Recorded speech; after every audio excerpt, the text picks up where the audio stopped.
when it comes to the Grand Highlander, the first thing that you do notice is your front. So the front of the vehicle is already familiar to our Highlander, just the regular one.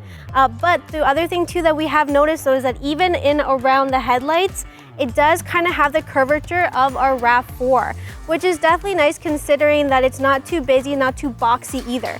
So when it comes to that, that's definitely something that I noticed. Now, with this one being the XLE package, I did notice even just coming up to it, the grille right here is going to be different than the one, if you guys saw our Grand Highlander auto show video in Toronto, the grille is actually different than the one that we ended up showing. So the Platinum is actually the one with like a hammerhead grille, kind of like that grayish kind of color, whereas this one is more of that shiny black.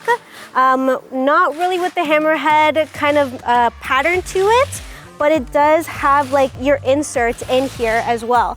These ones are 18-inch wheels as well. You don't really get those nice alloys with these ones, but you do get them with the higher packages.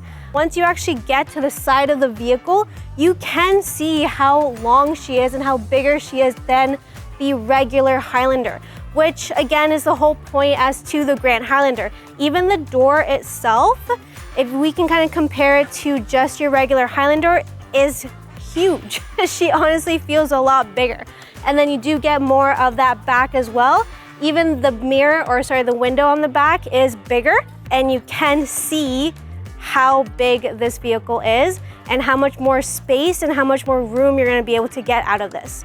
So let's actually get into the vehicle and see how much exactly we get. So first and foremost, already, even on your XLE package, is the seats. So the seat itself is still gonna be your soft test seats. They are not fabric, so just already off the bat, you do end up getting your leather seats, which is amazing. So these are definitely great material. Again, soft test seats have always been a really, really nice material, durable, doesn't feel cheap, anything like that, which is great. Now, just so then you guys can at least see, so even just sitting inside, already enough space, okay? So which is something that the Highlander has already had, even in the second row, is that space. Now, with these ones down, as well as your third row down, as you can tell, you do have all that space still, which is great because you do get a lot more, even with them down in case of anything at all. But I'll just bring this one up, which again has the latch on the top of the seats, just like on the other Highlander. And still you end up getting your center console that comes right down with your cup holders. So that's still a thing as well. Again, bench seats on this one, still really nice. You still have all that space in between. Pockets on the back of your driver as well as your passenger seat is here. And then you get your climate control for the back as well, and any USB ports. Now, to actually take a look at the third row and see between how the Highlander and how this one is comparable to. So I just hopped into the actual third row of this, and already I can feel the space in here. Now, this is with the seat that's in front of me all the way back. I still have pretty good leg room, so I don't feel too crunched in, which is great. So I'm not feeling like I'm doing sit-ups the whole entire time, but I definitely feel the space. And again, if you have somebody in the front that's again needs all that space, it's still really good. Now I'm 5'1", yes, I'm short, but we all know this. And if you need more of that space though, you can go more up front and still have more space, and you really don't feel too squished in here. You do also get your cup holders in the back, as well as an integrated Type-C charging port here, and as well as on the other side.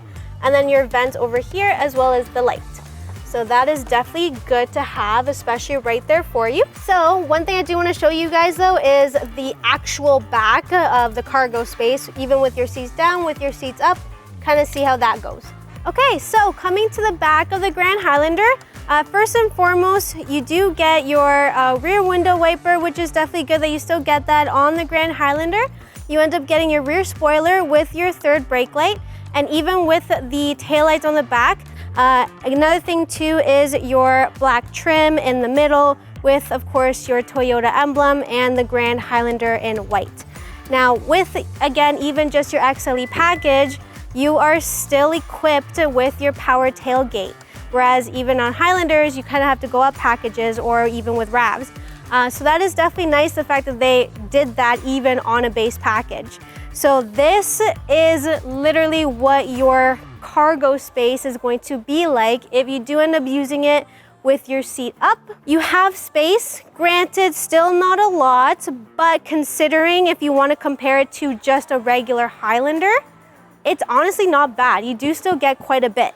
And even underneath, you end up getting storage space as well as your tonneau cover that is in there. You do end up getting a spare underneath, which comes in your Highlanders.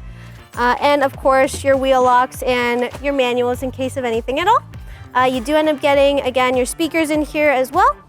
Now, with just to kind of show you with one seat down, you can see how much more space, again, even when I was sitting there, how much more space you do end up getting. Again, they don't go completely flush, but considering though, you still get quite a bit of space, which is nice. And even then, the slight incline there is not too bad. It is almost pretty straight or pretty flat. So considering, that's pretty good. And again, the Grand Highlander is literally about space. So I personally think they did a great job on this.